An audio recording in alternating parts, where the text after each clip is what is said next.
Pemirsa, kabar selanjutnya, Direktur Utama Bank Kalsel Wan Kepala Kejaksaan Tinggi Kalimantan Selatan secara resmi menandatangani Memorandum of Understanding dengan Kejaksaan Tinggi Provinsi Kalimantan Selatan jelang tengah hari Kamis 24 September 2020 di kantor Kejaksaan Tinggi Kalimantan Selatan.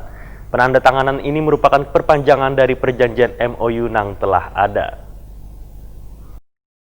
Direktur Utama Bank Kalsel, Dr. Agus Sabarudin MSI Wan Kepala Kejaksaan Tinggi Kalimantan Selatan, Ari Arifin SHMH, secara resmi menandatangani Memorandum of Understanding dengan Kejaksaan Provinsi Kalimantan Selatan jelang tengah hari Kamis 24 September 2020 di kantor Kejaksaan Tinggi Kalimantan Selatan. Kesepakatan bersama penanganan perkara hukum perdata wan tata usaha negara ini merupakan wujud nyata dalam upaya menegakkan kepatuhan terhadap hukum wan penerapan praktek tata kelola perusahaan nang baik atau good corporate government dalam menjalankan aktivitas perbankan serta upaya perusahaan dalam meningkatkan perlindungan nasabah.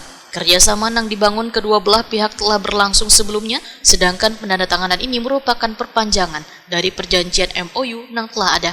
Direktur Utama Bank Kalsel Dr. Agus Sabarudin MSI berharap kerjasama strategis nang terjalin dapat meningkatkan kinerja perusahaan nang dipimpinnya.